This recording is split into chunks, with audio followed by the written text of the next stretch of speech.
Krásný den, jmenuji se Radka a vítám vás na mém kanále Donna Rada Studio.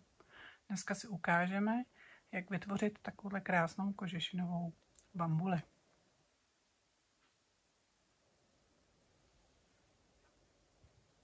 Dnes už se dá koupit takováhle krásná kožešina.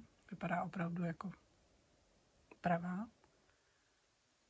Z druhé strany je taková látka, materiál, na kterém je to vlastně celé přichycené. Tyhle ty pruhy se dají koupit v šíři 10 cm nebo 15 cm, to už potom záleží na vás.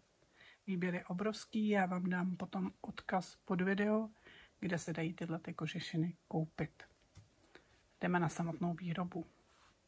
Otočíte si chlupama dolů, abyste měli nahoře tu látku.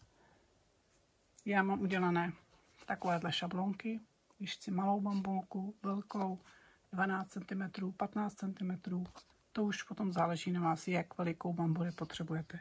Já jsem potřebovala dneska na malinkou čepičku, takže si to na ní ukážeme. Bambulku jsem si obkreslila a opatrně vystříhla. Jestli můžu doporučit, stříhejte malinkýma nůžkama a jenom ten materiál, tu látku. Pokud si vezmete velké nůžky, může se vám stát, že si z druhé strany ostříháte ty dlouhé vlasy. Já jsem si takhle vystříhla bambulku 8 cm, protože potřebuji malou. Kolem dokola zbyla mi příze, takže jsem dvojitě kolem dokola ji obšila. Vezmete si větší jehlu a vlastně obšijete si tu bambuli. Pak do ní vložím kousek dutého vlákna. Já si kupuju většinou v Jesku takový velký pouštář. Stojí pár korun a máte to na milion bambulí. Stáhnete.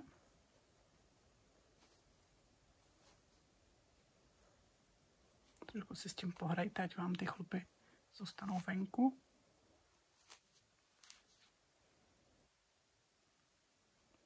Trošku si s tím pohrajte, stáhněte. Udělejte si uzlík.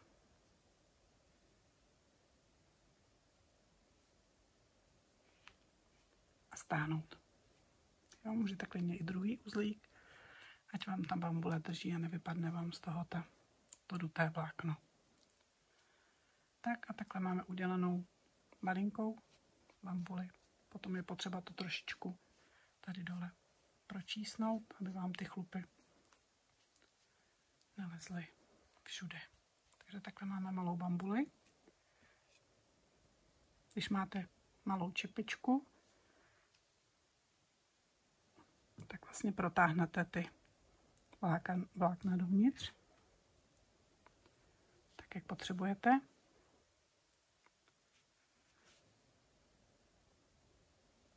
Jedna strana.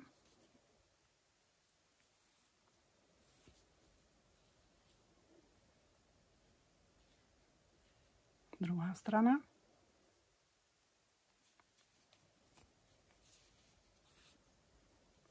A vevnitř. Opět 1, 2 uzlíky. Můžete potom ty konce zapracovat do té plateniny, nebo můžete udělat jenom mašličku. Opravdu záleží potom už jenom na vás. Takhle pak máte vlastně udělanou krásnou malou bambulku na čepici. Tak ať se vám daří. Krásný den.